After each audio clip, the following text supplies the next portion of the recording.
Hey. Welcome to your bonus Patreon episode. We have the full gang here. 3 of us are in person, and Kieran is in the faraway distance land of somewhere else in Berlin, calling in remotely. And I guess, sound off, everyone. Nick, myself, is here. Got Rob. Hey, I'm back. Yulia. I'm yawning. Hi. And as I said, Kieran in faraway distant land of probably like 3 kilometers away. I don't know. I'm pantsless, but they can't tell because the Skype video. Did you see that one of Ireland's MEPs was pantsless at a Zoom meeting? That's fucking cool. Can you see him? I can see Kieran. I want to see Kieran. Well, I don't have our camera on, so okay. he's waving at you. Oh. But yeah, so we thought that we would take the time of that. You people want to hear more of us apparently. And we normally reserve our U.S. stuff now for the bonus Patreon stuff. So with all that's been going on in the United States, and I guess internationally has been kicking off as well. If yeah, we will talk about that too. Probably on an actual episode. Next episode. Maybe Monday. I don't know. But I guess I have to give just a slight disclaimer before we get into it, is that we are 4 white people in Europe. Rob and I are the only 2 U.S. passport holding people here. Mm-hmm. Obviously, we'll give a list of things things that you can donate to, all that kind of stuff in the show description. For Black Lives Matters movement, people of color who are, on the ground doing good work. This is just simply us airing out our thoughts, though, of what is going on in these, in just simply in these times. So, obviously the voices of black and brown people in the U.S. are far more important than ours. Pay attention to them. They're they're the ones on the ground, doing the work. We're simply a podcast, So before anyone calls us out about then, trying to do this, that, and the other, I think we'll try to deal with this from as much of a distance as we can.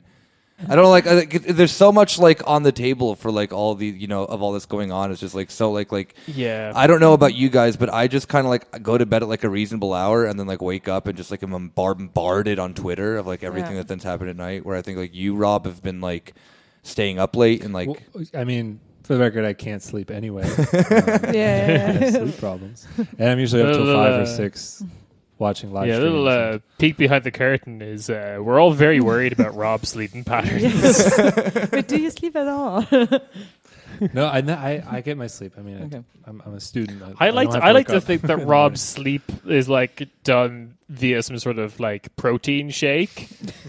It's literally called 8 hours, and he just drinks it. It's well, that's me done.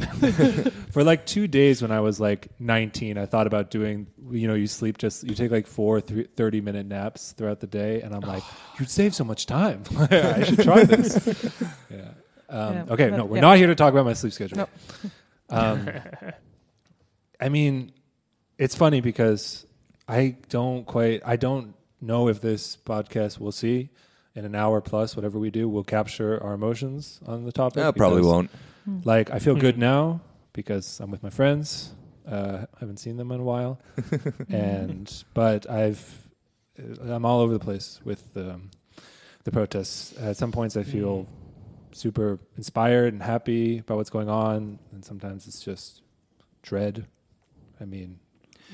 Yeah, I definitely. The thing I was at least in the first thing of the good emotions that then were coming through is that then it was really cool seeing not just people on social media that then from where I'm from posting online, but actually getting involved for the first time in insurrection, which was insane. And then having them write me on Instagram being oh, hey, you posted it was about stuff about what to bring to a protest and what not to, and having to explain to friends about how things your cell phone, the Patriot Act makes it so that then your cell phone is horribly tracked in the US, and then these kind of explaining how tactics in Germany work whenever you have things like Rote Hilfe that then provide medical and legal support. Every time a different number, for example. And how there is these tactics that you have to use. So it's kind of informing there has to be something that then exists on the ground there. Get yourself informed with if you're going to go out, be safe. know them these things, but like really feeling like a rush of excitement. One, like that my friends are actually like just so pissed off at what's going on, you know, that they're going to do something there are about a lot it. of first-time protesters, Yeah. actually, like Exactly, and getting that involved right that now. was at least like the positive of it, you know. And I think I don't know, like also being at a distance makes it more like I feel guilty that I can't do more. I feel like, what am I supposed to do? I don't want to take up space. Yeah, It's not about yeah, me. yeah. But I also feel like it definitely feels like you've seen this a lot over the past week. People are like, oh, this is different. Or people are like, oh, this might really be something. You know what I mean? These kind of phrases. And so I feel like I wish I should be there. I don't know. I should be giving what I can. But I'm here in Berlin. And I'm not there. Yeah. At the same time, I'm glad I'm not in Phoenix. What? I mean, yeah, All right, Phoenix I would go especially. back, but I have to have I have to have healthcare. I have to be able to live in a VG where I pay like 280 euros a month with roommates. Yeah. Um, Jetpack. I have to be able to study for free, but then I'll move back. Like those are my Yeah. only conditions. No, It's very simple. Well, I gotta say, I find it very impressive, the form of organizing. I mean, the thing that I know is only the stuff that I read on Twitter. But since if you follow like a lot of outspoken accounts, you see that there is a lot of really like good organizing going on. There are like threads about like how do you handle if you get tear gas and stuff like that. There are people helping each other out. There are people saying, okay, these are right now, you know.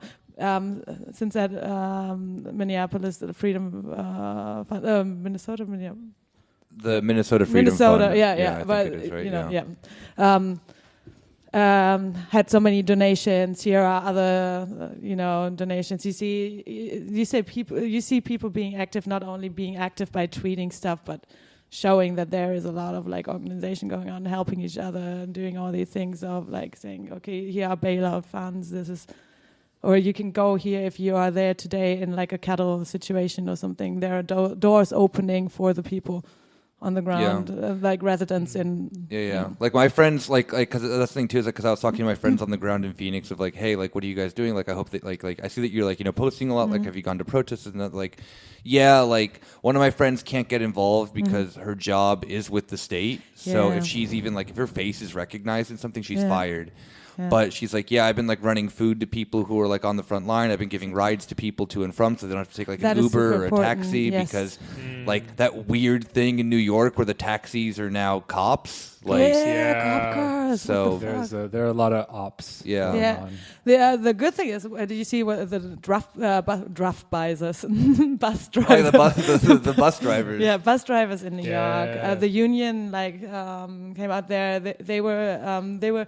The police department was, the NYPD was trying to use the buses as like prisoner transport or something, or like arrested protest transportation, and the bus drivers denied like using their buses. They said, okay, no, I'm not gonna fucking drive this bus. Oh my god, imagine a fucking just like dopey fucking NYPD officer just being like, I'm commandeering this vehicle, and they just like can't fucking drive. Yeah, like, of course not. Yeah, they need the bus drivers, and the bus drivers, the union put out a statement saying, okay, no, we're not arresting the people that are, I know they made like a class argument. I don't know the.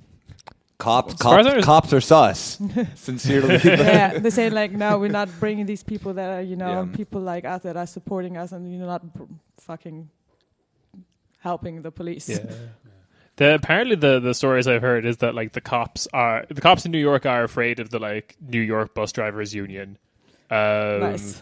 Something to do with like a history with mob connections. Yeah. I was just about to like shoehorn some fucking like Soprano thing about the fucking. But yeah, no, it is. I mean, like, historically speaking, that is always like a thing with the unions in like the East Coast, is that there was always like not so much anymore, but like.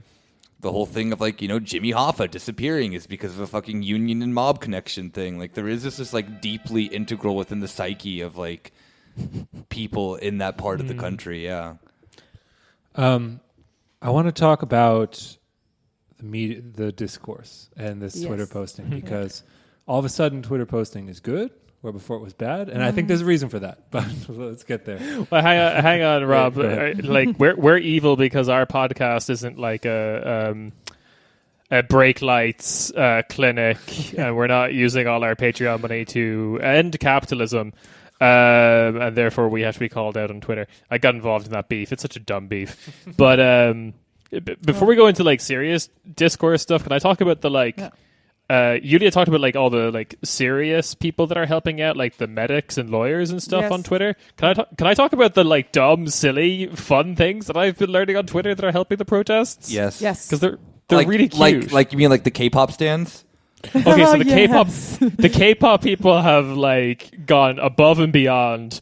Finally, they're useful. They are braver than the fucking troops. We salute every BTS supporter and whatever else that exists. Boycott Typhespin sanctions. I think that's what that band stands for.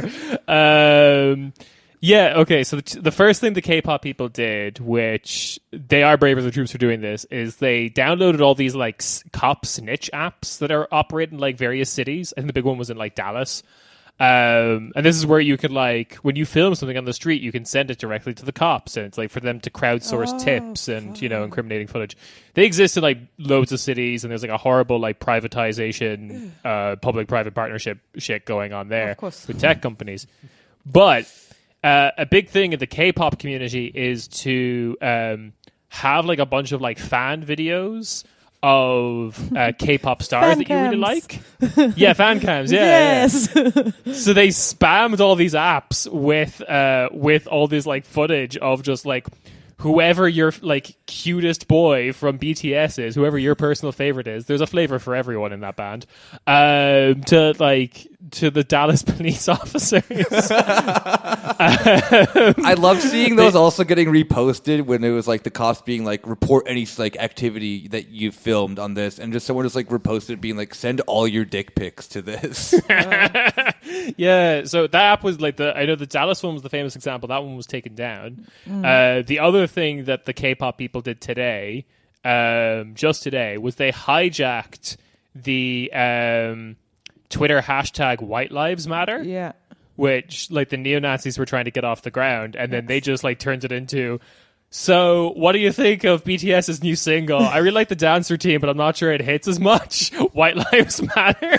And it's just a whole bunch of K-pop stuff. Yes. And it's just like White Lives Matter hashtag ACAB. So that was also great. Talk about some effective hashtag activism. Yeah. Oh yeah. Yeah. Do we even get into that up? Like, We'll leave yeah, that. we'll leave that on the definitely. table. Yeah, we'll get into it. Before, I want to do more weird uplifting stuff. So the other weird uplifting stuff that I can talk about real quickly is the LARPing community came out and taught people how to make lightweight, effective shields from things around their house, just as a LARPing tip.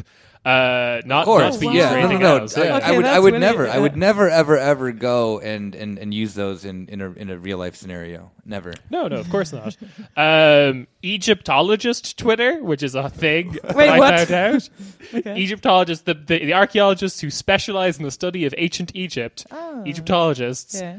Egyptologist Twitter was just like, hey, times are tough, things are crazy out there. Anyway, here's, from my knowledge as an Egyptologist, the best way to take down an obelisk.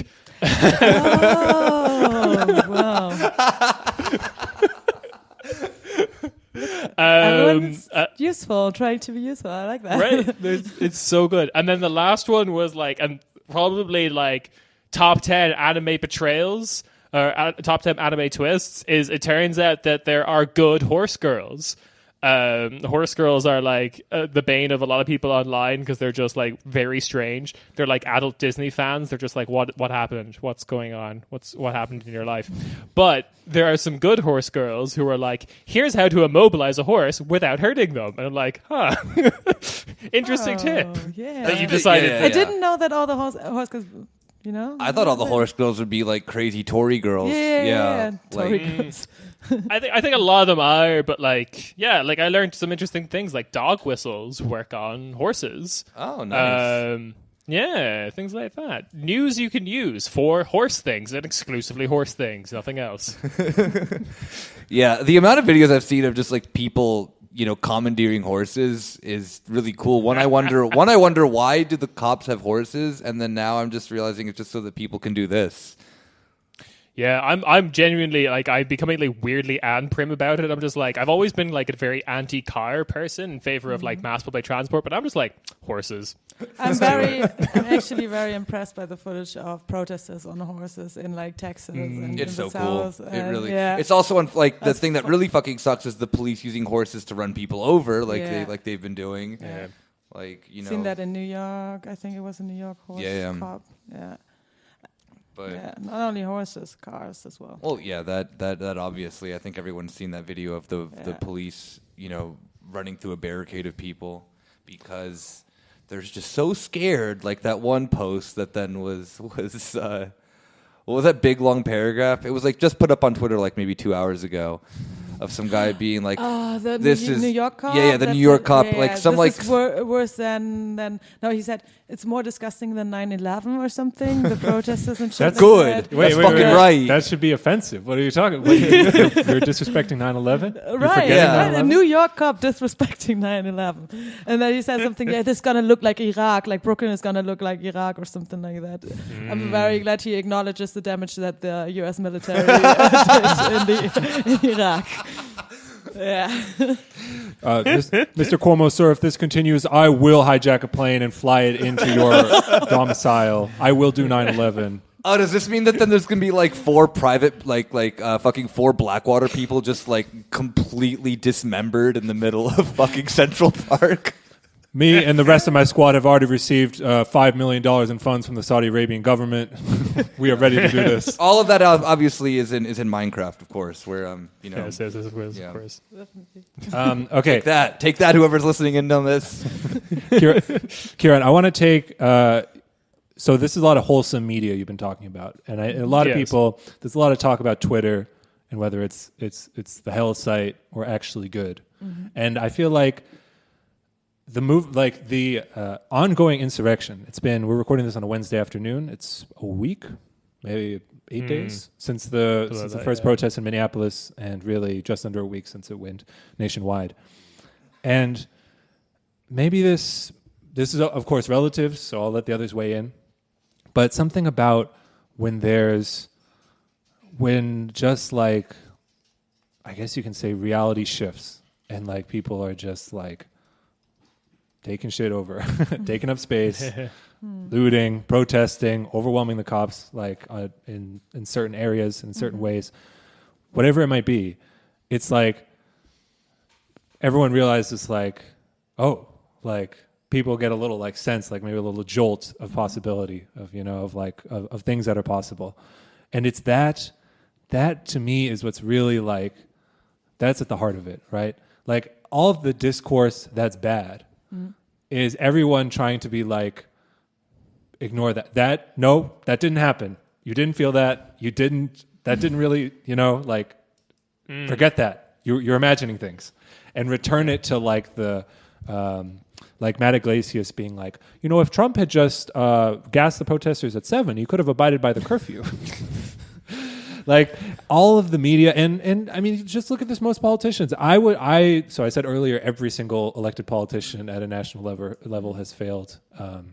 Apparently, AOC went to march with the protesters. She said she was going. Okay. We have no video confirmation yet. Setting that aside, it's just in start. I mean, all right, we all started like a left politic irony podcast. So I think we're all aware that like you just stare at the news all day and you're like, what is this fucking bullshit? And you can't even engage with it. What do? You have to be fucking ironically detached to even talk about it and in order to like communicate it to people. But and I'm only speaking for myself personally, but like when something like this happens, I feel like it's just thrown in such stark relief, like the Iglesias shit, the people just tweeting, vote. Best tip ever. It's just all out in the open, and you're like, wow, they really have they really have nothing. The best one, the best, they have nothing the to offer absolute you. best one was fucking Father Joe Biden at a church, fucking saying that then the cops shouldn't shoot you in the chest, they should shoot you in the leg. I mean, this to is- get the fucking yeah. Irish American cop vote, or like Yeah. what? Like what the fuck, you That- fucking piece of That shit. is basically what Democrats are doing. Yeah. You know, they're probably not the one that shoot you in the head, but they tell you to. I mean, they are also the ones that shoot you in the head. I mean, you know, I mean, yeah. yeah. But yeah, that is. The best one too was then like you saw Nancy Pelosi with the whole Bible thing. Oh my God. Stupid. Yeah, that. this is how wait, you wait, hold wait, it. wait, wait, wait, wait. No. Even better. Do you know what that press conference was for? No. It was about Chinese human rights violations. Yes, Oh, yes. I love that. Yeah, and Yes, she didn't even. she's gone full on. Yeah, Love that for her. it had nothing to fucking do with like someone like posted like, oh, like let's see what Nancy Pelosi's gonna fucking talk about. Maybe she's gonna address protest. Nope, it's about what China's doing. Like I really like. Okay, and we have Nancy to say, Pelosi in just in her office holding the Bible, being like, "Look, in these tough times, I think it's important that we remember the Falun Gong have been out there persecuted in China." look, all right. It's kind of fucked up that these people, that a bunch of white anarchists are rioting when this Falun Gong need to be centered in this protest. Yeah. But okay, and of course, you have to say the caveat, of course, in this hyper-normal world, it can be normalized. I'm sure, you know, I want to cover my bases, but just something about the way you can tell, because it's only in that moment of like where people like, you know, the old, the barriers break down and people can actually like, people aren't constantly like talking past each other and like no one can agree on what to do and everyone's like everyone just gets frustrated. It's only when those barriers are broken down can you even like start to, you know, work together to like do politics, you could say. That was definitely, I mean, it's a fleeting moment in a lot of these cases, ongoing in some. I mean, I would say what's going on in Minneapolis is long lasting. I mean, they're like taking over the hotel and housing homeless people there. They're the ones who started it with the like, not started it, but like it really. I think the moment I realized this was really something was when I woke up the morning and there was like the precinct has been burnt down. I'm like, okay, this is a thing. This is going to be the news for a bit. oh yeah, just seeing the aerial picture of fucking DC just completely on fire, Yeah. which I find it like just from like an international perspective of that. Then like when you see like that was a thing that then I think like made like every major international news source picked up and was like, oh damn, like this is big. And then second off, just like kind of looking at it as like, you know, someone from the U.S. being like this is so fucking cool. Like I know that like this can go so wrong so quickly, but when have you? Like when in history, I know that we shouldn't be, you know, talking about like historical, you know, comparisons all that much because this is a very unique scenario what we're currently in right now. But like, when is the last time that happened? Like what, the War of 1812 or something like that? Like that. When have you ever seen were those National Guard or something? All those. Oh, the National Guard. The guys on the stairs of the White House or something. Oh, now they're also sending Those just like fascist straight up military dudes. police though too. Yeah. Okay, it was military. I don't know what they were. know. They all look the same with It's their. A lot the of them- astronaut cops. Yeah. A lot of them aren't labeled either, which is They even don't like have a more. fucking name on their fucking Yeah. jacket or anything like that. Yeah. And that looks like a footage from I don't know. Yeah, the thing that then's also super funny too. It's actually not funny at all. But then like now, Commissioner Shea of the NYPD was I saying like that how then. every single police commissioner has just come out. I mean, it's just an absolute fucking scumbag. Oh, yeah, Like, yeah, all yeah. of them are like. Yeah. I mean, honestly, they're auditioning for their roles in like a fucking military government. Yeah, They're for, like- hey, I'm the police. I'm going to be the local lord. Like, hey, I'm going to get it out there in the streets. Like the Acevedo guy in Houston. Oh, fucking piece of shit as well. I Moore in like Los how Angeles. It was Jake Flores from Pod of America who did a bit about, because it was like a Texan police guard or not. What is it like? commissioner officer. Yeah. or something? He's the Yeah. police chief. Yeah, he's the police chief of Austin. And so he did this whole thing about how he is just an absolute piece of shit and this and that and that. Yeah, so it was Jake Flores. Okay, cool. Yeah, just wanted to. Yeah, because he used to live there. He's credit where familiar credit's with due. him. But I interrupted you about you're talking about Commissioner Shea. Oh yeah, so Commissioner Shea did this whole Commissioner thing. Shea, Yeah, Jake Flores. Commissioner Shea of the NYPD said that police are covering up Always their Irish. badges, which also have their numbers on it, yeah. for to commemorate the 27 NYPD officers who lost their lives in the battle against COVID-19. What a fucking dipshit! Fuckers, yeah. One, first off. Why didn't more cops get COVID-19 and die in New York, for fuck's sake? Two, like, Yeah. what the That is- fuck? Like, that's a weird I thing to do can't right process now. that. Yeah. And just seeing then just like people, the weird, like the responses underneath are just completely chaotic of either just being like, yeah, like this is like you were we see what you're fucking doing, or then just everyone being like, oh yeah, rest in peace to these cops. Like this is so sad, blah, blah, blah. Like, oh God, I can't, like. I'm a big fan about like what Yeah. happened in LA. Wait, sorry. No, go on. Kieran? Oh, okay. Yeah. With the LA Police Commission, like the Zoom having call. The Zoom call, yeah. Having first of all, fucking Zoom. Fuck all the tech companies that right now are giving all the data and all the information to. Yeah. And the the fact facts. that you're putting people in these Yeah. in these like super confined conditions when you like arrest them and shit like that, and purposely like exposing them to like these conditions. But when it comes to then this, you can't actually discuss them in like a town hall Yeah, or meet them in exactly, person. yeah. You have to fucking use a Zoom call because then now the fucking COVID-19 shit like Yeah. is relevant. Like, Yeah. but arresting people and throwing 30 people in the back of a fucking van. Yeah. That then is Oh okay. yeah, having you several know? people in one cell saying like, "Oh, we don't give a fuck." Yeah. Like if you get COVID-19 or whatever, or Anyway, like the If you have COVID-19, do not cough on the cops. just saying that there. We would be heartbroken if that happened. Heartbroken. Yeah. So like the LA Police Commission, just like a bunch of people sitting, a bunch of people called in and we're having a fucking party, basically just criticizing their behavior, calling one person just said like fuck you, fuck all of you or something like that. I don't know if you have seen the video. There was like 9 hours of So this good. of a Zoom call with the LA police commissioner, and it is very wholesome, I gotta say. Yeah, telling a cop to suck your entire dick is definitely something you don't see every day. And then following it with "I yield my time, fuck you."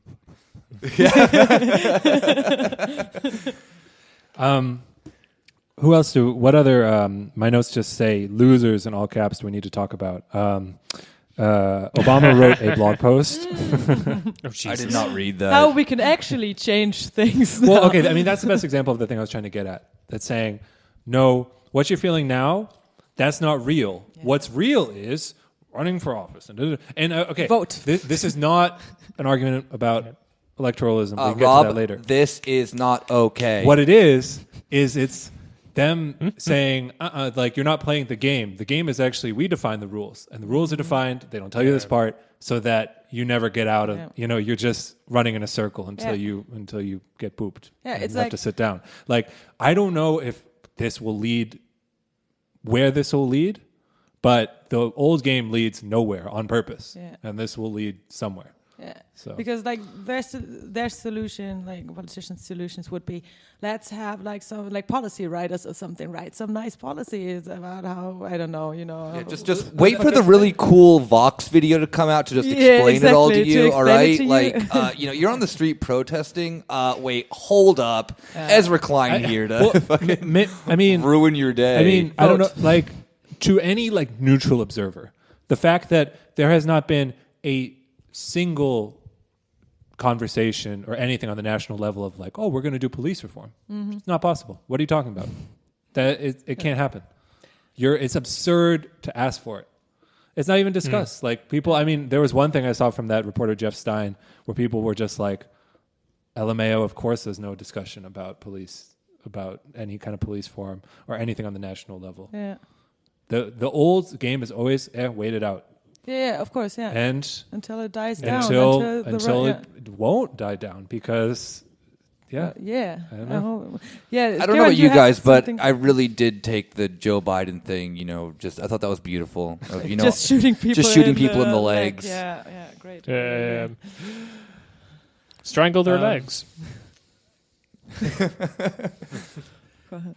Talking about distracting people from the redirecting them perhaps from from realizing their own power or collective power into other to steer it maybe into safe for them waters, the old rules. I think we got to talk about some of these ops that are going on. There's a lot of confusion about Nick, aka me, find any Chief Keef song where he just keeps talking about how he doesn't fuck with ops and put that in right here. Thank you. I mean ops in the broadest sense. We have videos of cops breaking their own cars and windows and stacking a bunch of bricks. Did you see that then like our boy Commissioner Shea even tweeted out the video of the cops moving it of the bricks being like, we're taking these away from the Antifa people. You just put them there. It's like, wait, what? They brought the fucking the fucking filing boxes full of bricks right, just Nick, with I'm sorry, Nick. Just because you're more on the Marxist-Leninist state socialist, you just don't know that this is actually a classic anarchist tactic. We have strategically placed bricks everywhere in case of societal collapse. File cabinets full of bricks. That's why there's so many loose bricks in Athens all the time. Oh, yeah, yes, exactly. I mean, something we've only like touched upon is maybe perhaps the dominant establishment narrative, again, to seize control over this is, well, it's twofold. It's the protests are good, but the violence is bad. And the violence, even more so, has nothing to do with George Floyd. That's a insult to his memory, or again the kind of like cynical adoption of identity politics by the establishment, especially Democratic politicians, is that the good protests were about Black Lives Matter, and it's white anarchists who are fucking messing everything up, who are just like coming from out of town, apparently, in a giant game of musical chairs, to derail every single protest. And I think that's maybe the clearest example to me of what we're talking about here, because it's not that like violence, like to loot or whatever. Like I'm sitting in Berlin. If you have 100 people in a city, you have just like 40 MacBooks around you that you stole from MediaMarkt. I wish. There's people like if you're in a group on the ground, that is like a decision you can make. Like, how should we're here, we're protesting, we're showing our strength. Do we break some windows? Do we do this? What do we do? That's up to them. Any attempt by the establishment to impose from without this violence and nonviolence, that's control. That's disciplining the movement. No, so, Rob, protest is just me quoting a Martin Luther King Jr. quote wrong, and then telling you that's No. Protest is a writing workshop where I come up with satirical puns that relate back to Harry Potter and the current moment. So that's what the Iowa Writers Workshop is doing now. This is what happens. The Upright Citizens Brigade, like the UCB Theater, has just been closed in Chicago, and now there's just like, this is what we're talking about with the 30% unemployment in the United States. Just wave after wave of improv students on the street doing like yes ands for food. If the CIA were on the ball, instead of funding like the Iowa Writers Workshop and like abstract expressionism, they would fund UCB and get people to express themselves through improv.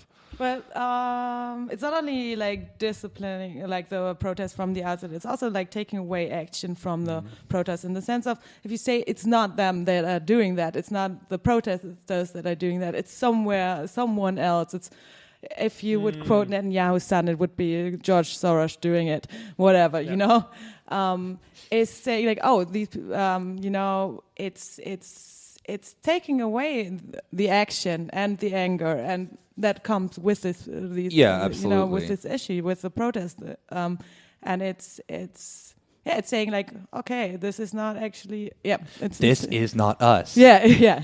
No, and I think that like the only point about this, because I've had like I've talked with a few people about this, especially in the sense of like, well, what about the looters and the violence and this and that and that? And I think the only thing that you can necessarily just like compare it to is that even if like it is all true, even if then the sense of that, then like even if there are people being shipped in to go and break things or whatever it is, and there is this like, you know, big cabal that then, you know, trying to overthrow the U.S. government. The thing of the matter is that like that violence doesn't compare to the sense of what the police are doing to them people on the ground, typically who are, you know, protesting normally, you know, whatever normal then is in your definition. And I don't care like about the like if like the looting and stuff like that, because that's simply a product of then like where we're at right now in this time. Like I think that the anger of that first off, I think that then like a lot of the looting is just out of legitimate anger, and that like people just don't know how to react, and they're in this like, you know, moment of like, I know Rob will explain this more in... No, you won't? Okay, you don't want to talk about your favorite book in the whole wide world? All right, fine, whatever. But it is but even if there are like, you know, the quote unquote, you know, like what is not bad actors, what's the term? Outside agitators, yeah. Even if that stuff is, you know, to a degree true, it doesn't take away anything from like the point of who is doing the more violence, who this, you know, how then these systems are in place, why these systems are in place, you know, why, like, how and why racism functions in the United States still doesn't change, you know? Like, and the fact that there's a moment on the ground that then is, like, trying to change this, like, you're not gonna, like, you're not gonna have your perfect scenario. Like, you just aren't in anything, you know? In any, like, and I think that, like, we on the left, like, definitely, like, are always kind of waiting for that perfect scenario to come that then never is actually there. You know, it's going to be messy. Like if something like this, you know, comes, it's complex as fuck. You know, you can debate about the fucking crunched out rebellion all you fucking want, you know, like behind with you and your like fucking, you know, anarchists and communist friends. Wait. Yeah, no, but I mean like, but it is like you're, when, you know, and I love using the fucking doomsday preppers thing of like, when shit hits the fan, like, It isn't this like clean method of that we're all just going to end up on the street and the government's just going to change that next day and that's the revolution. It's like, no, like it is a fucking, you know, it's a historical process. Like it is messy. What the protests, I think any kind of analysis, and also whether it's media, the prominent media narratives, whether it's the politicians tweeting to vote or telling you, oh no, this is what's really going on. A good example that I have is that, and I get this from my like progressive relatives, is that, oh, but you know, it's not that there's white anarchists, it's that there's white supremacists in the protests. And you've seen the videos of the fucking Boogaloo people with their dumbass whatever and camo. But first of all, there's just not that many of them. But that's it's a perfect example for me. They were called out like immediately by people on the ground too. So, but what that serves to do, and I'm not saying it's like, I'm not trying to throw shade at anyone I know personally, but what bringing that up serves to do is it serves to reinforce that politics is just something that you consume, but that you reflect upon, and you're like, this movement, I really wanted to support it, but there's white nationalists there. It was I was really going to get behind this one, but I guess it's not perfect. And I mean, that's the whole idea, because white nationalists, like you deal with that shit on the ground, and they did deal with that shit. Exactly. Like it's worked out in person. That's right. And the whole point of every kind of critic, every kind of politician is to be like, no, is to keep you in a kind of hamster wheel of theoretical politics, of looking for the perfect thing, looking for the perfect movement, looking for the whatever. And without realizing that the only ways you can even answer the questions is if you like fucking get in the mix. Yeah. It's trying to take the legitimation. Thank you. Legitimacy. Legitimacy. From the protest. You know, it's kind of like saying, it's not like I don't know, holding hands and Yeah, suddenly yeah. I'm change for comes Black Lives and- Matter, but not this way. Exactly. Yeah. All right. Well, another op I want to write down is that. Hey, Yeah, go ahead. sorry, I feel like I have some thoughts about this because as Corner Späti's like token white anarchist. Here we go. Here goes the victory lap. Like I don't know. Like so, this is one of the things I've been thinking about a lot lately, and there's so many like weird things going on. Like one of the best memes I saw was like people being like, "Oh, me dunking on anarchists as a Marxist-Leninist," and it's the like, you've probably seen it as well, yeah. But it's for anyone who has it's the I've forgotten his name, the comedian who's a landlord and actually kind of sucks, but he's like, "Why are you booing me? I'm correct." And then liberals critiquing anarchists, and it's just Elmo like choke slamming someone in a wrestling ring. Like that's the kind of stuff that I like to see, but I like. There's so many people who like when I think it was the New York Times author who originally came out with the white anarchist thing, or at least that was the one I first saw.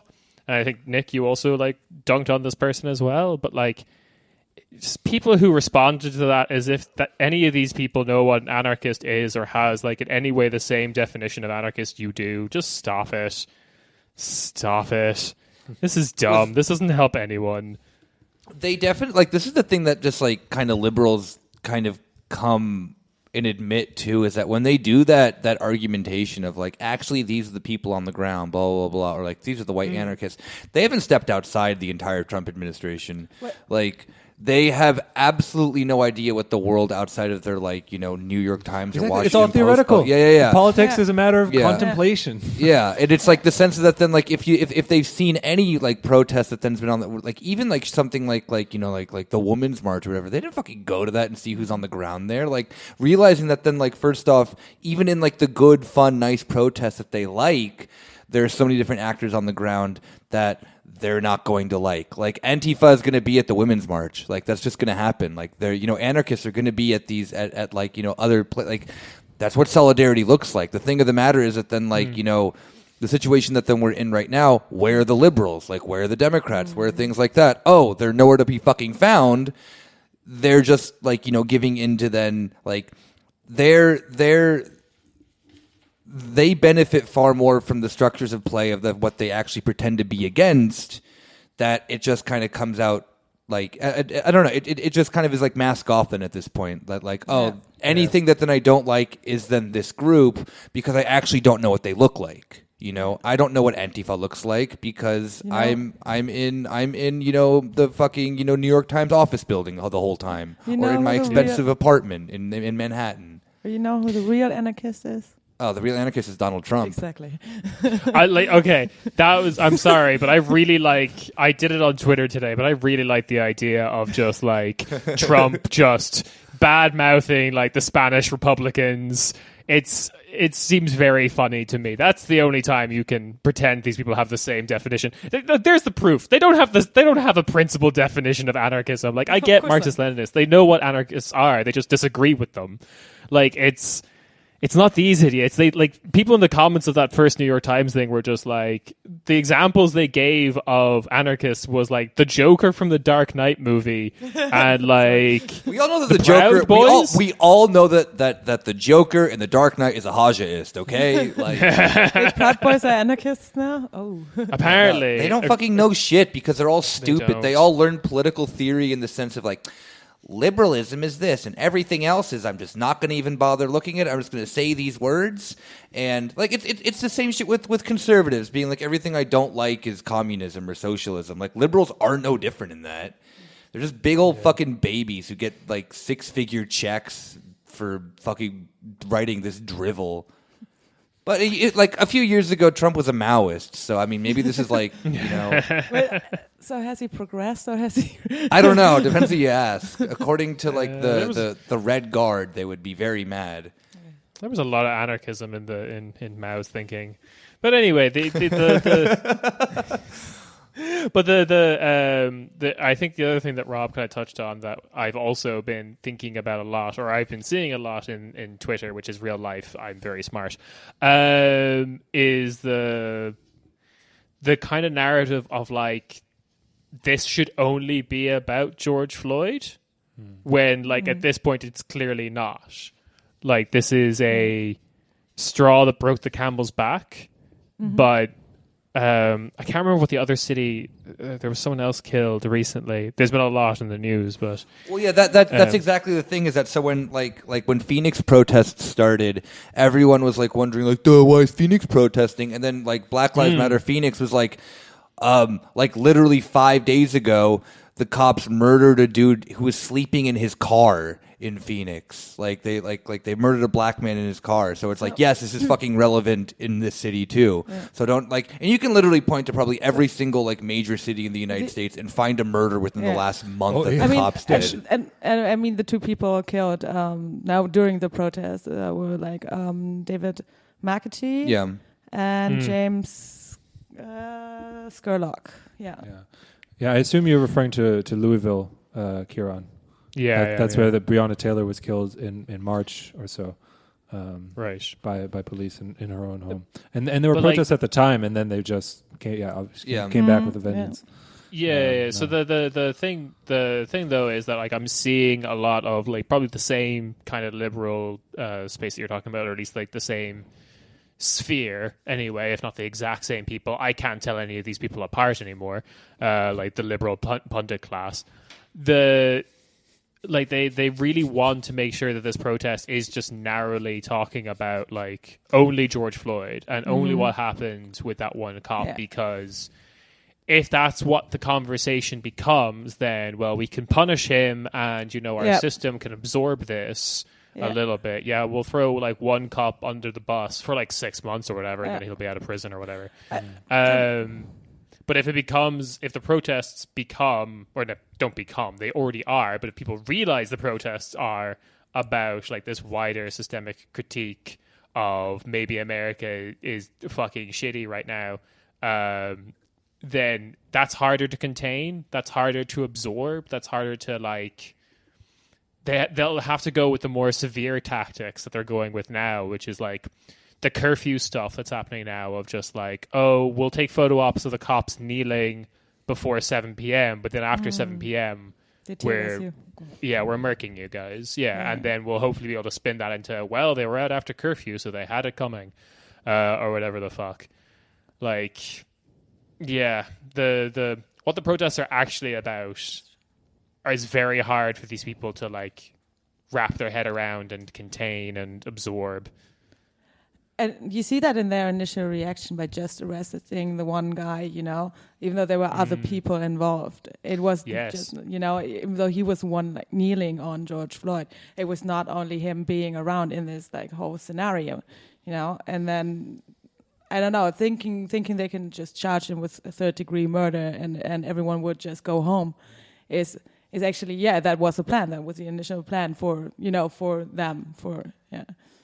Yeah, and I mean, like, I think it goes like perfectly into the sense too that you can like break it down to the just simple thing of like, you have MAGA, like, make America great again, but like, what was like the Democrats literally ran under the thing of like America's already great when these like Ferguson happened like a year before the election. Like, you can't say that fucking statement like seriously if you're just like not like in some way like.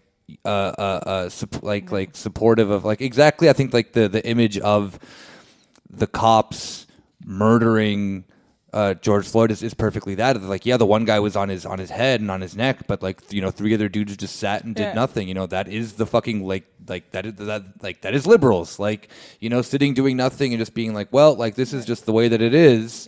Can't fucking do anything about it. And there's like, I mean, it isn't excusable. At that point, Kieran, I just like your analogy. I mean, I assume it comes from just you being unable to tell all the liberal media, like the media figures apart.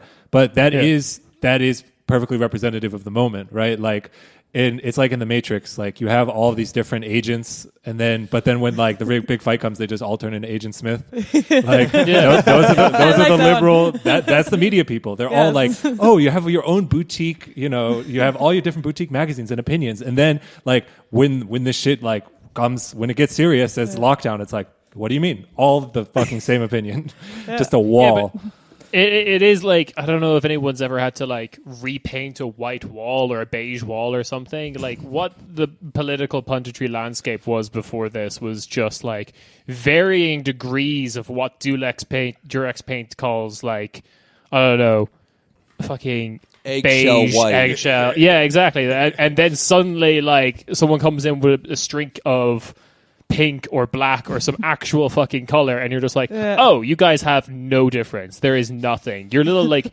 niches that you've carved out in the punditry space is useless. Like, I can't believe nothing. I found when like actual politics is happening. I can't believe anyone would support Hunter Green. This is a forest green household and community. I found like a really weird hole in TikTok that is like people who mix paint and Nice. all the colors look the same. Like they all look like varying shades of white, but it's like then people like underneath explaining then what the difference is of like, oh, like this is like, you know, more like you know, pearlesque, and this one's more, you know, has a blue tint to it or whatever. This one's more this. Like very few times does like an actual different color come out. Like 95% of the time it's just like a different shade of gray or white, and then everyone in the comments debating about like what happened. And that I think is all like just like the paint analogy is absolutely perfect. Of I was able to see the difference between these people when the streak of color, when actual politics wasn't around, but now that it is, these were all petty differences and they've all fallen away. Well, you know, when you mix a lot of colors, it just all turns brown. hey yo, Like in a oh shit, that doesn't make sense in English because in German it does. So brown. Welcome to this podcast. Yeah, That's basically fuck. this podcast. what do you mean brown like shit or brown like fascism? Yeah, both. Okay. Yeah. Both, exactly. That's what I mean. So I think Kieran and Yulia mentioned it, but one to return to my ops, that I think is something to look out for, just because it's more, I mean, because it's hidden, is the police kneeling. Some of these protests, like it's unclear who's organizing them. Like you'll show up and then they'll just hand the mic over to the cops and they'll talk about how like we're all in this together, or they march and they're like, dude, the fucking police station was right there. Why are we marching this way? Like I've heard that from a few different cities. Yeah. Like that's, to me, like it's nefarious because like, I mean, that's the fucking like the fact. I absolutely don't want to say that like the CIA isn't up to the same tricks they were doing in the 60s and 70s and stuff, but like when there is like more tension or there's more pressure applied to the situation, you kind of have to turn to that more subversive action. You know what I mean? Well, yeah, look it up. Look at how many like communist book publishers the CIA made during the 60s. Yeah. Like and like that kind of like subversion returning that's like under the surface, like is kind of a threat. Who knows what'll come of it. But like, I just feel like an analogy I thought of is, I always thought of like the CIA, whatever, like doing a coup or whatever. It's like a black hole. Like you can't observe it. You know, it bends reality around you, but you're like, wait, what the fuck? What the fuck? That's not supposed to happen. Yeah. And they tell you like, no, that's what happened. Guess that's what happened. You know what I mean?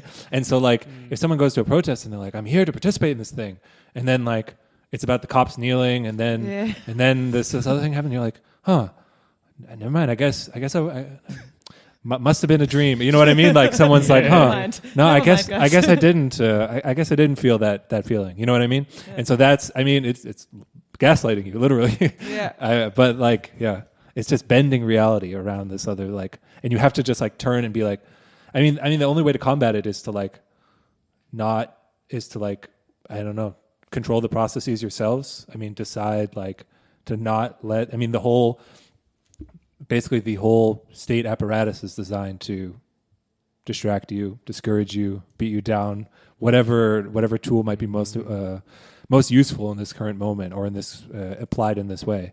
And the only way around that is to just do it your own way. Yeah. Oh dear. Do we talk about do we talk about the biggest op? The picture. No.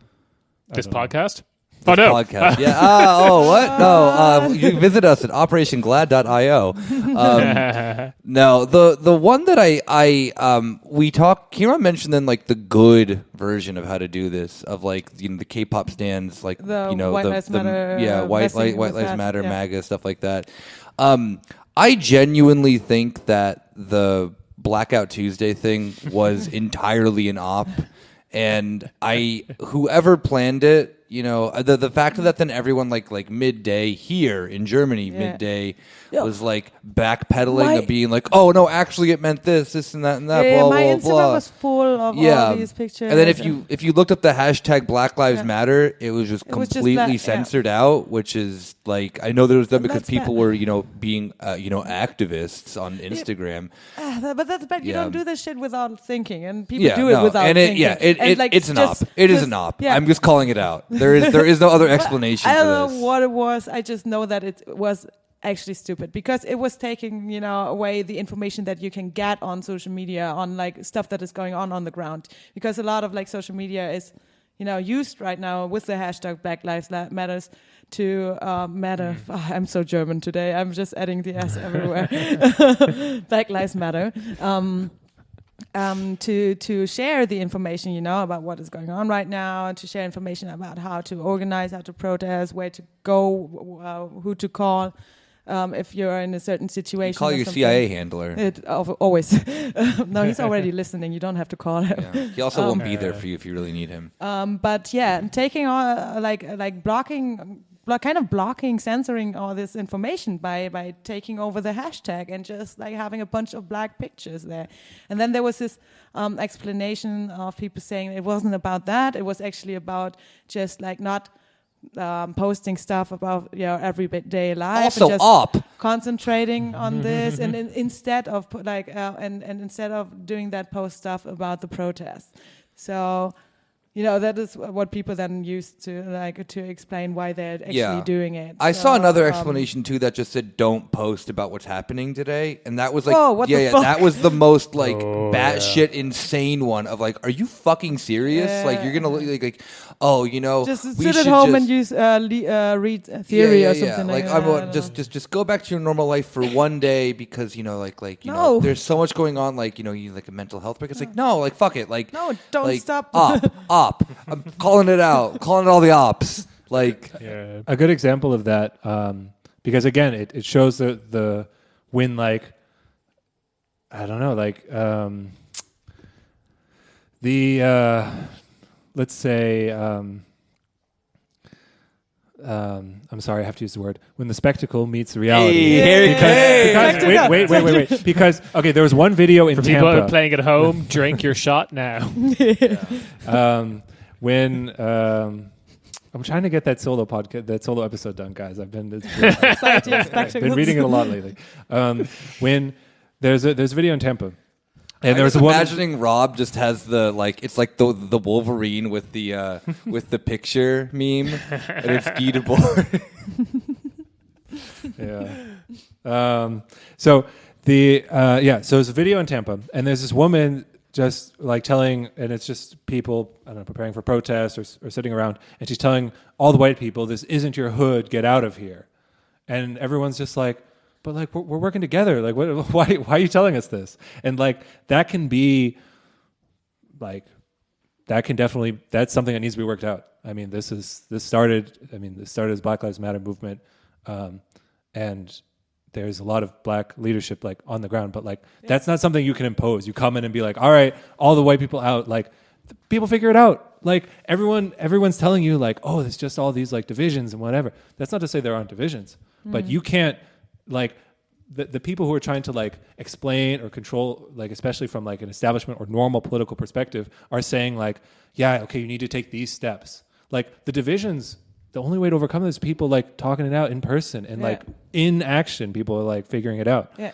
And like, so I just thought the video was a perfect example of someone coming in being like, okay, here's the thing. I got to make sure that the white people leave and, you know, and do this. But it's like, they've gone past that. Like they already figured out the plan of what to do, like how to organize, who's leading what in what way. Like, I just and again, like this is, you know, obviously I can to a degree understand how and why people feel that way, you know, that like this is, you know, like you said, this started as a Black Lives Matter thing.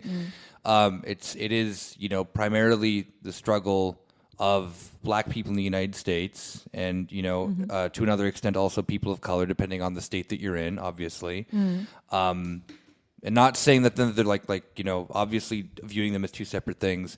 I can definitely understand the sentiment of like not wanting, you know, like certain groups of people to get involved, either out of, you know, distrust or the fact that then like you're afraid they're going to take over your movement because historically that happened. Yeah, exactly. You know? Yeah. However, I also then don't understand it that knowing that then, like just seeing like the importance of then what, like, just how important like solidarity is then in this time.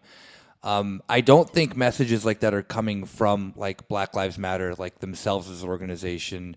I do think that it's just simply just like individual actors who are then just like making this then into their like, you know, like, oh, I'm going to tell off these people, this and that, because I think that like the larger organizations in the US do see this as in like that a goal as big as getting something like, you know, to defund the police, first and foremost, like requires a massive coalition of people, you know, and it is like, it is something too that then first off, like white people do have to like take the back seat on, like you can show up, obviously, but listen, like don't, I mean like, okay, if you're given like a role to do something and like, obviously, you know, do it with passion, but don't go there trying to fucking explain shit to people, you know, like, and I think that that's the thing that, like, I think that's a legitimate fear that people do have, and that their initial like to some individual people, that's their initial reaction. And I think though that Black Lives Matter as an organization does address that very well. Definitely. Of, you know, like acknowledging that then like, hey, like, you know, anyone else who isn't black, you're welcome, but like also know your fucking place. You know, so. But again, it has to either get sorted out or like it's going to end up being something that'll be so easy to steamroll over because there'd be a lack of solidarity. But as far as I can tell from people that I follow and the voices that I've heard about this, is that a lot of people like appreciate the solidarity, say like, okay, but if you're there, you know, listen.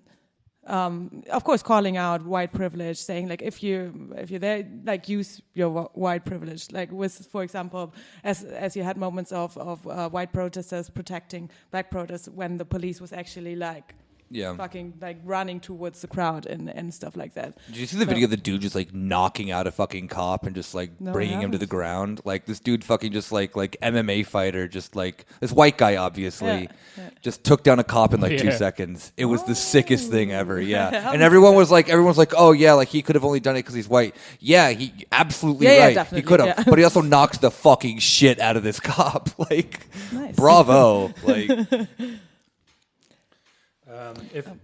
I would also recommend, if people haven't, to like, and this takes a lot of time, but to like watch a lot of the live streams, as many as you can, because like there's a difference between, I think a lot of the clips are definitely useful for clipping like, oh, what's going on, and but usually it's like the most like the peak of the moment where there's like repression or like violence or something, you know what I mean? But when you see Unicorn Riots have done a great job in Minneapolis, like when you see it, it's just like, you just the genuine white anarchists that are there. But like there's a difference between like just like I don't like that's honestly the most inspiring part, because you just see like people figuring it out in the moment, and how like everyone telling you like, oh, do this, do that, do that, and then you see people like, yeah, we're doing that, like it's already being done, you know what I mean, in those videos. So, and of course, get involved if you can in whatever way that might mean for you. If it's just like driving or driving people to the protest from the protest, or if it's just like bringing water out or something. I was thinking about this too, because I have like a bunch of friends who are getting involved who are like were in the military and stuff like that. There has to be like some like way that you know how to like disrupt because like you learn police riot tactics and shit like that. Like, I was just thinking of that. There's like debating, just like messaging my friend of like, hey, like if you have like any like weird way of getting involved to like help people like advert that. Because they do learn all that shit. Like, I don't know. I'm just like fucking horse girl Yes, TikTok. found Exactly. a way to help. Yeah. And it's just kind of like thinking of this, like there's literally every single possible way that you can like. Everyone can fucking help. Seriously. Yeah. It's amazing. First off, seeing just like how creative everyone is, and how like the weird knowledge that then horse girl. just like how like weird knowledge and certain things can really fucking help you with like throwing off the police and whatnot. The fact that then there's so many times of just like people stealing a police radio and just like completely jamming it by like blasting songs over it and stuff like that. Blasting like Oh yeah, that one was music. really good. Yeah. Where was that? Chicago or something? Yeah. I think Chicago. Yeah. I don't want to get triumphalist, but like the New York cops just announced that there's no days off and they're working 12-hour shifts every day. Tire them the fuck out. I mean, it's like do not do that. Well, don't tire out the cops. I just like it can seem like there's an endless supply of like resources on the other side. You know what I mean? That's the thing about resources. I mean, Well, like I'm not the first person to say this at all, especially not even in like the left podcasting space. Which again, we are the only one. Don't listen to other shows except for Trash Future. They're on our good side now. Anyway, no, but like the general thing of like every public service has been completely stripped of all assets and funding except for the cops, and because they exist to protect property, which is important right now, I guess. Karen, it's to protect and serve. Don't you read the fucking sign that it says on the side of the car? Well, they keep lacking it out. How am I meant to read it? I just reaching over and reading the cop who's arresting me's badge number, and it says protect and serve. It's like, well, okay, fair enough. The other thing that I think is the one that's kind of weighing on my mind a little bit now is I'm slightly concerned that this might be only the beginning. It's very hard to take that like this is the beginning and not like the midpoint, or I'm so tired, guys, and we're not even there. People who are there, God bless you. But like one other thing that I keep thinking about every time I just see this, and every time I see like the TikTok footage of some of this stuff going down, and like then I think about like, oh, look, these roads, they're so wide. This is very clearly America. This is America. 30% unemployment. 30% unemployment. Like that's, people are going to start spilling out into the street. And I think this is why why we can't let the like weaponized identity politics thing win. Of like, this is only about George Floyd, or this is only for black people to protest and everyone else should stay at home and not do anything.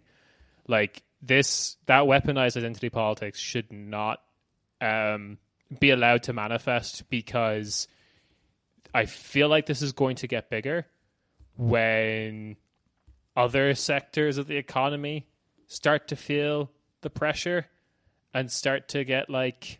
Yeah. Because they're like, in general, the Americans who've been affected by coronavirus, like not the actual virus itself, but like the economic effects of it, are getting like no help. The quote unquote super unemployment. You know what I mean? The extra money is supposed to run out next month? Yeah. Because that was just temporary.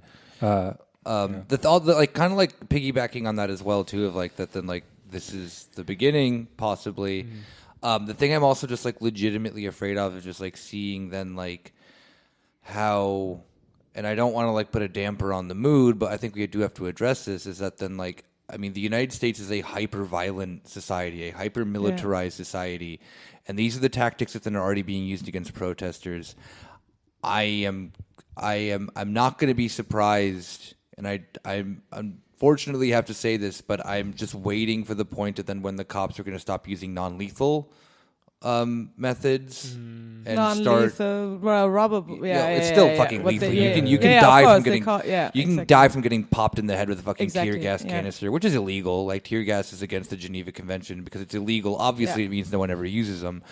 Rubber bullets, another thing too, like a tactic that then was used in, specifically in Ireland and killed colonialism, fun stuff. It didn't kill as many people, but I think like 20 people died in like the first use of rubber bullets in insurrections in Northern Ireland.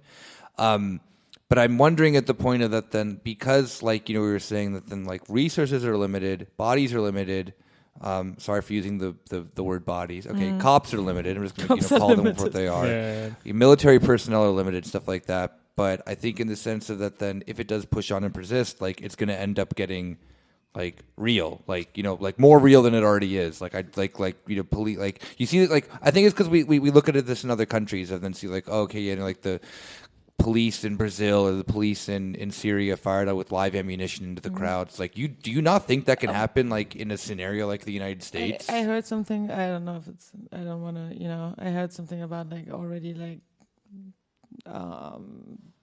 that they have like live rounds or something like that. They always do, yeah. Like, but some I don't know. Yeah, cut that out. I don't know. Yeah. I've heard that as well. Like people are hearing all sorts. I don't think it's a problem to repeat that as long as we're saying we're hearing it and nothing has been confirmed. Yeah. But okay.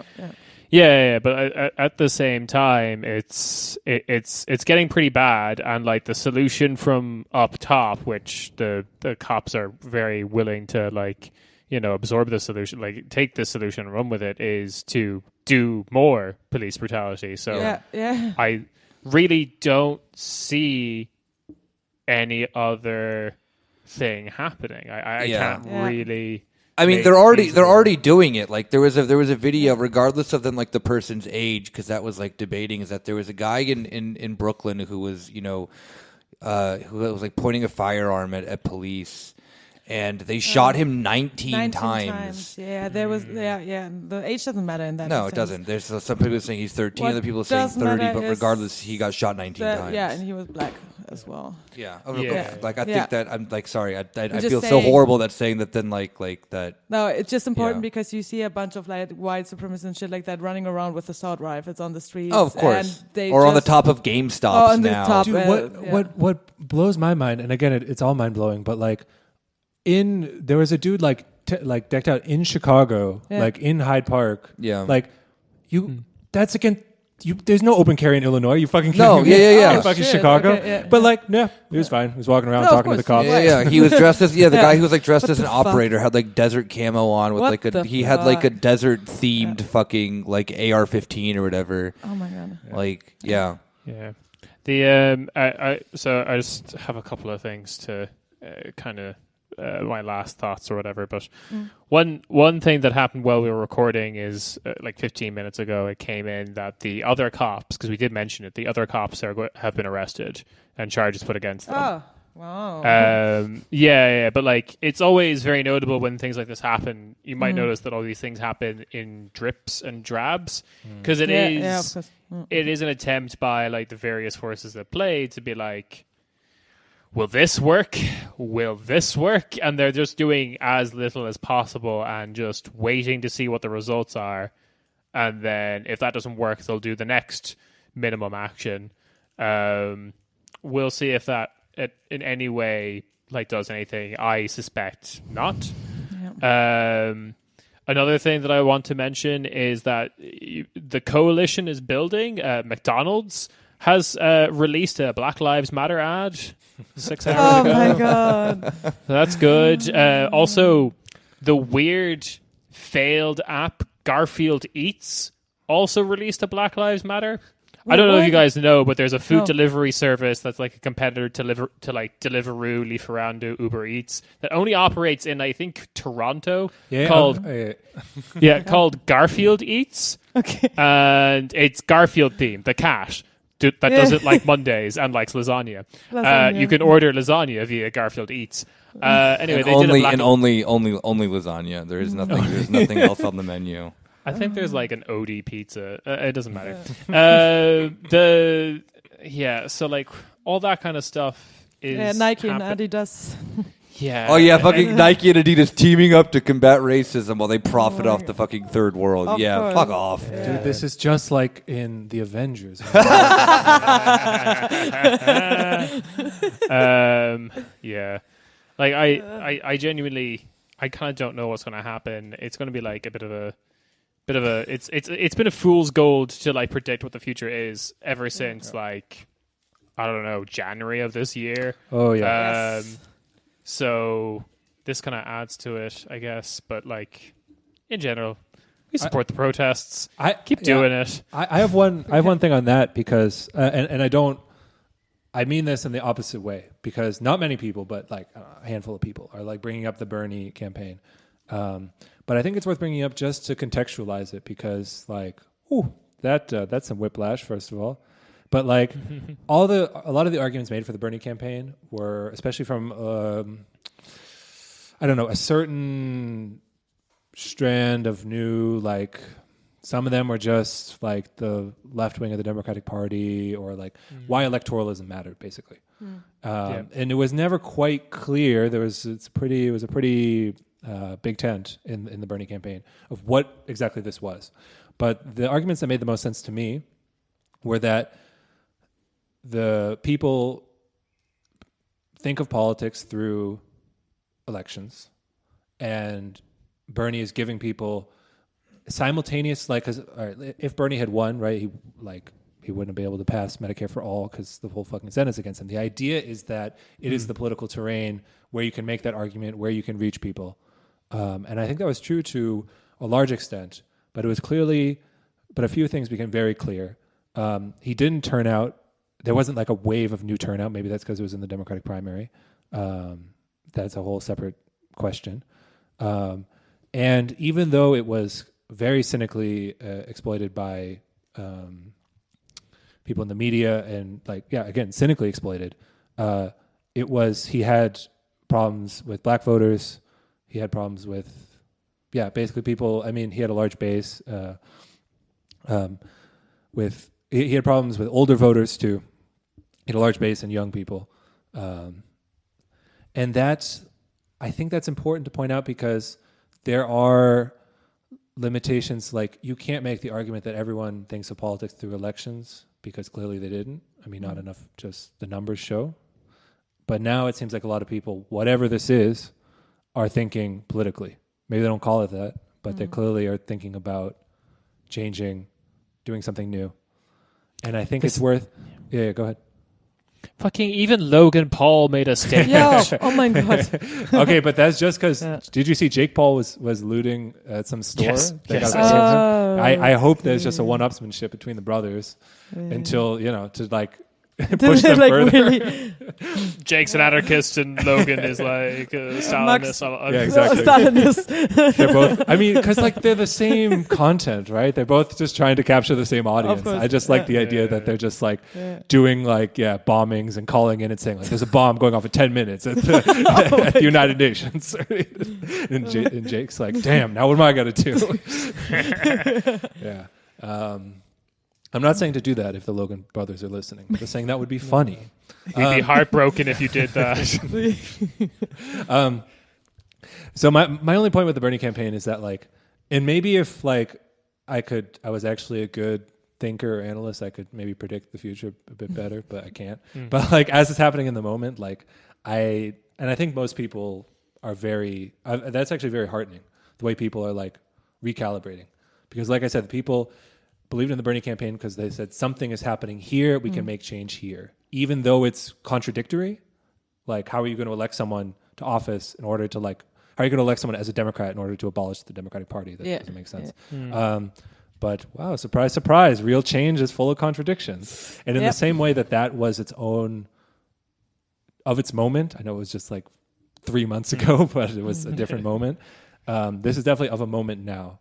And I think that there's definitely credit where that this is tapping into more people, and in a way that the Bernie campaign didn't. that's just, I mean, the fucking political economy of the U.S. It's a settler colonial state. There was slavery. Like, come on. Like, there has to be, like, Black Lives Matter. There has to be, like, like a fight against ICE. That these have to be central to, I mean, that, like, it's all, I mean, obviously it's all fucking interconnected, but, like, yeah. You gotta, it's all becoming clear. Okay. The way forward, slowly. And it fits in spurts, but something is becoming clear. I just have like one little tidbit of information about just to put this into perspective. That's about all I how, have to say. Like kind of back just for 1 second about like how like completely disproportionate like the police and shit like that's funded on local levels.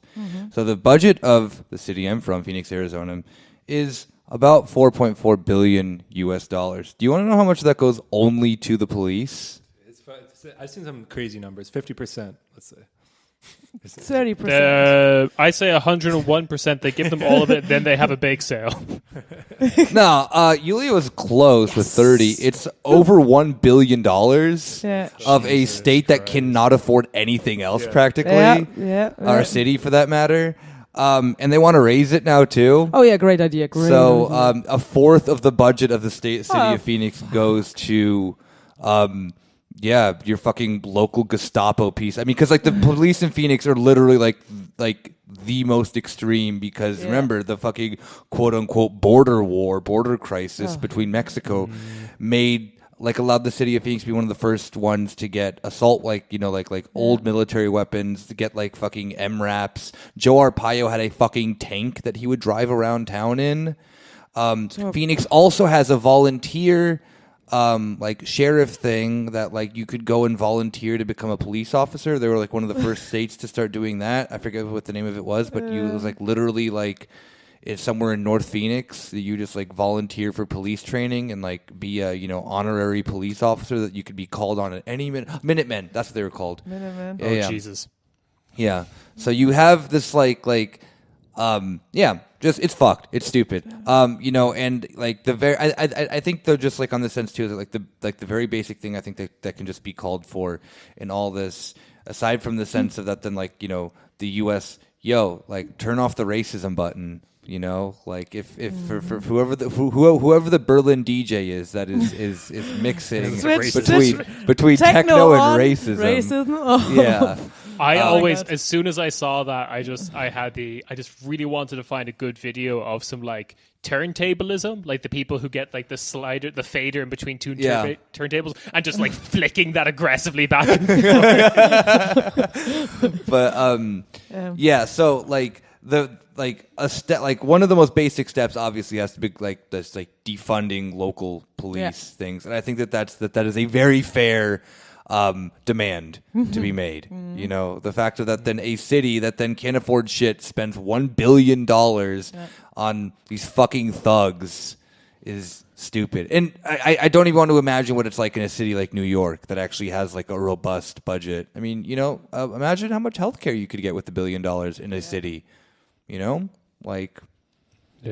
lot. That's a lot of healthcare. We could build a second Phoenix. Literally, you could. And that's the thing. Like when you dig into this stuff, obviously the first thing that's immediately clear is like, wow, you could just take all the money and put it over there, and then we could have the things you say we can't have. But it also shows like, oh yeah, they built a military base at the LA Convention Center in a day. Like, how long did it take to get a fucking corona test in the U.S.? I mean, it's all about distribution. No, I don't think so. There's a certain it seems to be to. I'm not so political. I can't quite figure out what's going on, but like violence and the police. They seem to be protecting something very important. There seems to be something, you know what I mean? It's the Constitution of the United States because Nicolas Cage always wants to steal it. Why are they giving so much money to the cops? What could they be keeping from us? Yeah. It's oh no, you know what it is? It's the book that Joe Arpaio wrote with Steven Seagal. Did he write that one too? The way with the shadow wolves? Yeah, he did. He wrote the intro. Wow. They're protecting us from ISIS, right? ISIS who's coming over the border illegally. From Yeah. from where again? From Mexico. From Mexico. Well, that's what I thought was funny about the white anarchists Venezuela. thing. Because like they would have just said ISIS before, so I think we found who good ISIS is. It's the white anarchists. I mean, yes. Good ISIS. That's, I have to do karaoke again and use that as my name. I still love that. The up next, good ISIS. I think there's one little thing that I just keep thinking about that I wanna mention, which is like a couple of months ago. I think about it now because I'm like, this is how I should have known things are a little different nowadays. Was the widespread negative reaction to all those celebrities singing "Imagine" by John Lennon? Oh, yeah. Like, I just feel like 5-10 years earlier, the liberals would have lapped that up. But this time, everyone was just like, "Shut up, go, stop it." It feels a bit like as if the corona situation has actually like brought up the cleavages that do exist under capitalism. You know, with like what is essential work, what is healthcare worth, and what is like. That's some smart shit there, real... Julia. Yes. Well, like it honestly feels How like do I get this healthcare you're talking about? it honestly feels like a point that doesn't even like it's not even worth repeating. But like, I think people who aren't in the U.S.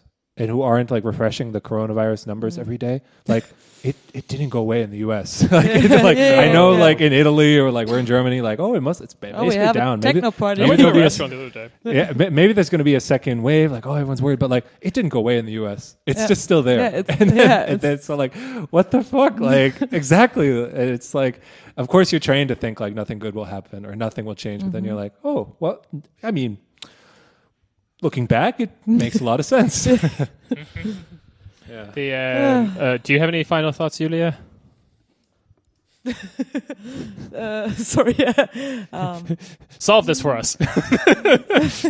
No, I'm fine. I don't know. Yeah, I read this Twitter thread that racism isn't a thing here. So Yeah. Actually, Germany's fine. We don't know about racism. I mean, no, never happened. no. maybe it's like this thing that when you concentrate so much racism, then it just like It just cancels it. It just cancels it. It's like That's minus and homeopathy. minus is plus, Yeah. so we're like a plus side on racism. Yo, fucking magnets. How do they work? Am I right? Yeah, The racist exactly. magnets. So yeah, that's it.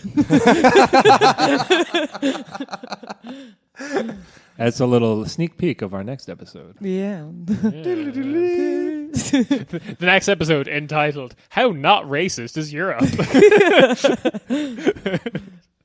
It's a Spoiler: making very, this face. very racist. Oh god. But So, I mean, but seriously, previewing the next episode, like this kind of violence and even fucking counterinsurgency. The U.S. has been like they've been getting ready for this moment. Like there's a reason. Like there's so many parallels to fucking invading, like occupying other countries and then dealing with like like the enemy within. Like we have to put these people down. I made a tweet about that earlier, and it's blowing up. It's not a coincidence that like all over Europe the same thing is happening because it's the same fucking like why in Greece are there big protests in support of George Floyd? It's like it's the same logic. I mean that's what capitalism's at now. All they got left is to like shit. We got to turn up this violence to make sure that like to keep the system in place. That's all we got left. Yeah, if you're a Berlin DJ with the violence fader, Switch. yeah, please don't. You already had. I don't know what you were doing with the racism switch on. I'm looking at you about blank. You still have it on. Please. It's like the nuclear football. Like there's like two keys and you have to turn them at the same time and open it and press the button to turn it off. It's very foolproof. Yeah, and unfortunately, about blank has both of them, so we're never gonna progress here. Because that means they'll have to recognize Palestinian people as people, and they just don't want to do that. Nope. Yep, I'm calling you out. Yeah, It sucks that About Blank paid $5 a month to listen to this episode. And then we just called them out. yeah. Oh, that'd be really funny if there was just like a listener who just like never got the fact of how much we hate the anti-Deutsch, and they're just so like, oh, these guys are witty. They're like, I like how they just joke about us. Like, oh wait, no, their hatred of us is real. Wait, I got one more about the anti-Deutsch. Thank you for bringing that up. Oh, you're so welcome. Yeah. Also mentioning the anti-Deutsch. Check off that on your bingo card. But what do we hate about the anti-Deutsch, other than the fact that just their absurd racism? It's the fact that they are white Germans who look at the world and say, nothing can change. This is the way things are, and they always will be. And it's kind of trendy. It's a trendy, if you're doing any like theory, you say like, oh, we are all X now, like, whatever.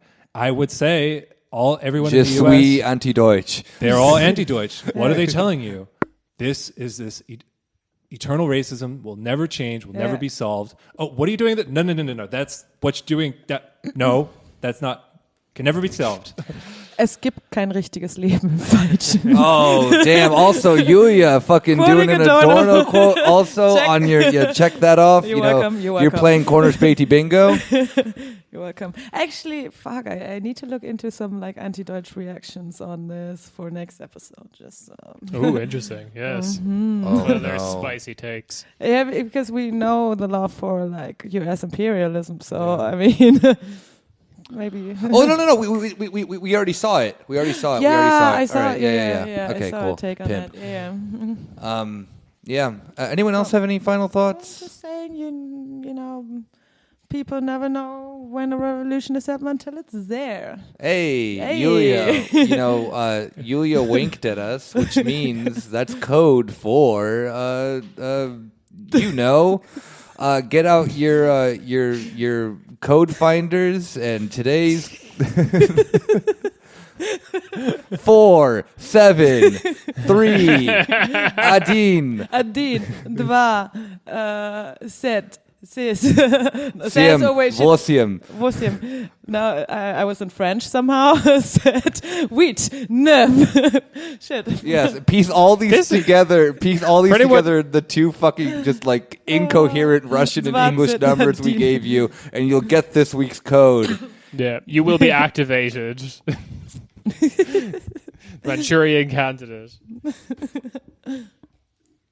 Good. Counting in different languages, we had that. Nice. Yeah, I think we should end this. Yeah. We've been talking for a long time. I guess on that note, tune in then to our regular scheduled episode, whenever that is, because I don't know when you people listen to this. Like, yeah, and to any if anyone is in the U.S. who is listening to this, be safe, and we love you, and take care. Tell the cops that I'm Irish and I'm your friend, and they'll let you go. Exactly. That's it. That is your ticket in, and then you can do the Trotskyist thing. Oh, destroy the cops from within. Kieran, I'm sorry. Your name is a little too Irish for the Irish American cops. It is. That I know in They'll think I'm Massachusetts. Italian. Yeah, I'm gonna call you. It's me, Kieran Doll. What the fuck is that Shut accent on. mark in your name? What the fuck? I don't fucking get it. So I'm sorry. You are now Sean Doherty. That's your new name. I love that one. Sean Doherty. Okay. Bye-bye. Bye. Bye.